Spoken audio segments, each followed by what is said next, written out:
জিরা কত করে বিক্রি করেন? 610। এটা ভালো ভালো জিরা, এর চেয়ে কম দামের আছে তো?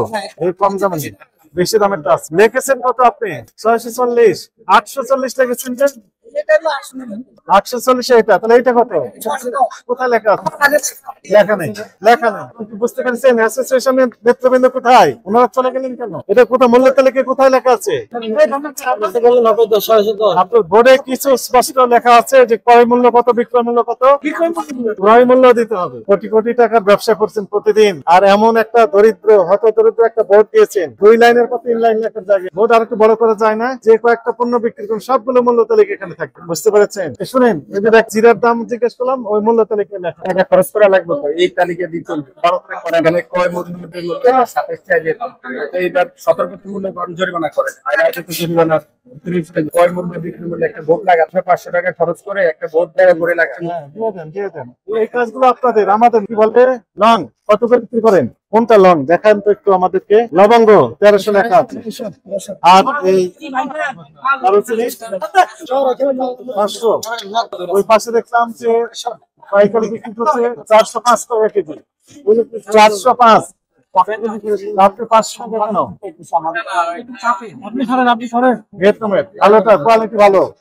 এর দাম কি আরো বাড়ানোর চিন্তা ভাবনা আছে আপনাদের? এগুলো আধাকে কেন্দ্র করে দাম বাড়ানোর চিন্তা ভাবনা আছে কিনা?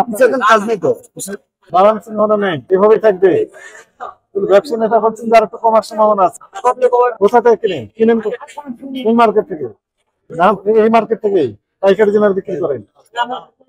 ওনারা হোলসেল খুচরা বিক্রি করেন।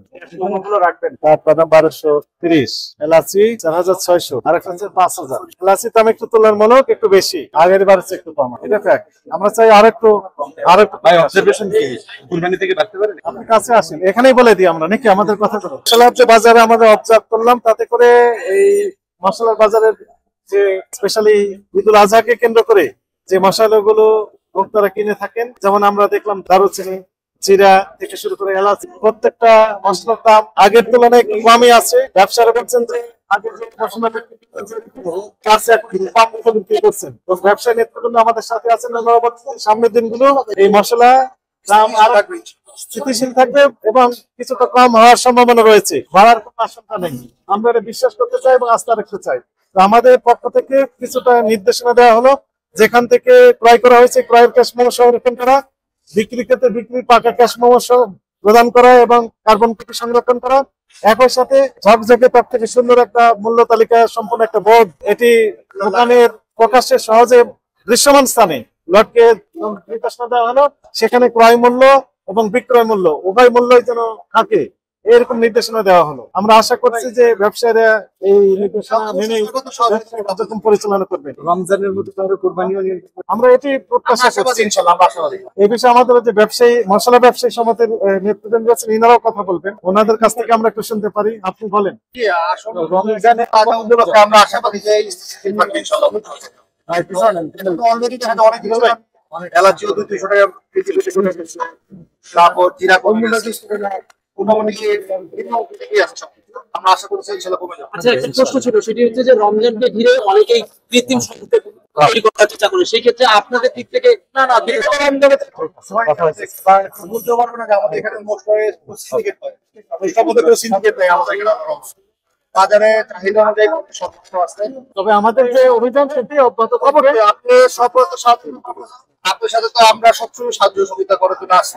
আমরা চাই যে দুর্নীতি যাক, মানুষ ভেজাল না খায়, মানুষ প্রিয় খাবার খায়। কিন্তু যে নকলের প্যাকেট আমরা দেখলাম, এই ব্যাপারে আপনাদের সহযোগিতা আমরা চাই।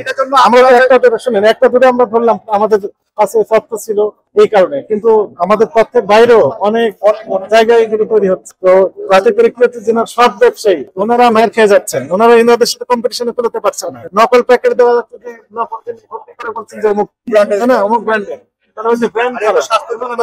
ঠিক আছে, থ্যাংক ইউ।